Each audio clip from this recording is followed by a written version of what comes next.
Patawarin mo ako! Kamuslungan! Kamuslungan! Marco! Unong kay Pas! Ay magsihanda! Sapagkat ngayon ay papagtao na kaparusahan! At tao ito! Sapat, unong kay Pas! Buong kapalasan! Marco! At sino naman siya? Sako! Si Jesus ng Nazaret! Jesus! Jesus ng taga-Nazaret. Ikaw raw ay gumagawa ng maraming himala.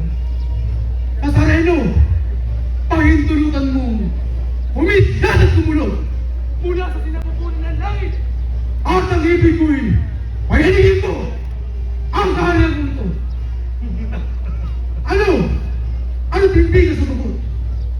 Ministro, kamahalan, ikaw mo ka ng panulat. Masusunod pa ang kamahalan. Paano humala kung masirap mabuwan ay muli kayo nalagang sa tatlong araw na ito? Patayin ka sa maganda! Ilipit ka magtangan na hindi ang parisan pa! Tulang di magbawiga-wiga. Humabi ng mga daya. Ang sanga-sanga mong tila. Patataas magpaluhala. Malal ko ng kamukha. Madalas daw itong tibobos na makapag-lakad sa laot. Makasigos na oras pag ang ganyang inuutos ay agad-agad sumusunod. Kaya Poncho, ang maigat sa mainam, ang madala ay parusahan. Oo, siya ang paghalimbawa na kapatampalasan upang hindi na maparisan at tulad mo na kamatayan. Hindi ko muna hatulan. Abay! Ako muna yung magdinilay. Dinilay!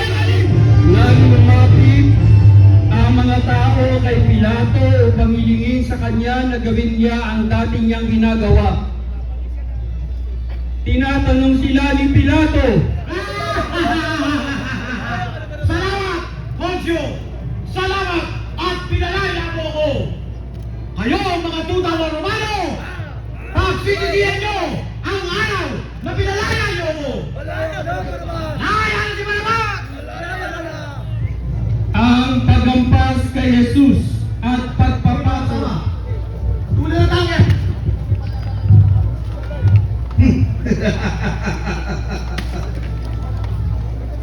Sige pa!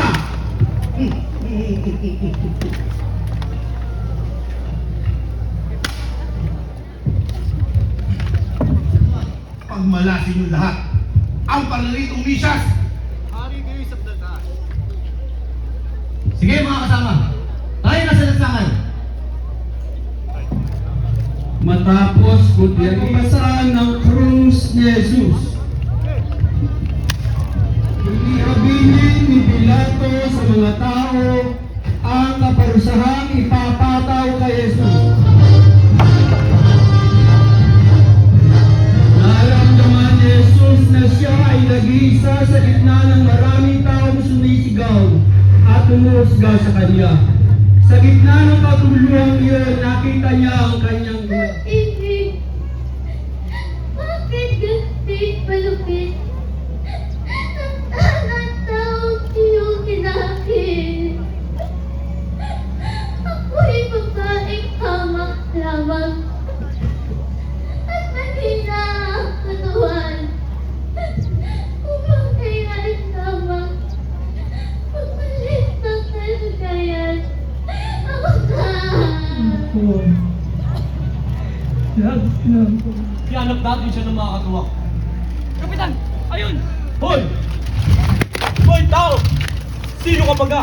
At anong yung ngalan? Simulang aking ngalan at sarinayo ko tuloy. Patayin mo! Pagpapag ako sa dito! Tulungan mo itong tao! Ah!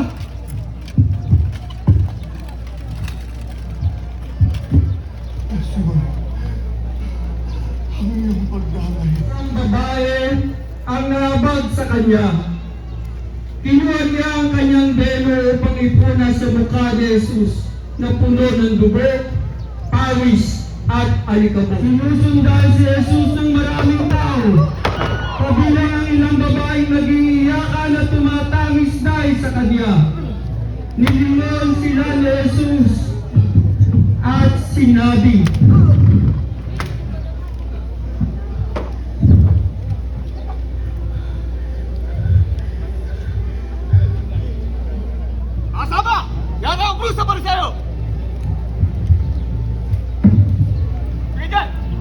pagtitiwala sa Diyos na mula sa patay na laman, ang may kapal ay lilikha muli.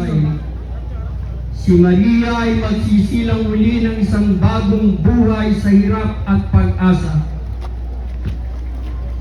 Ang sambayanan ni Kristo kagaya ni Maria, kailangan tanggapin ang lahat ng Nazareno Incorporated.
Listeners Club of Barrio Dayap Incorporated, together with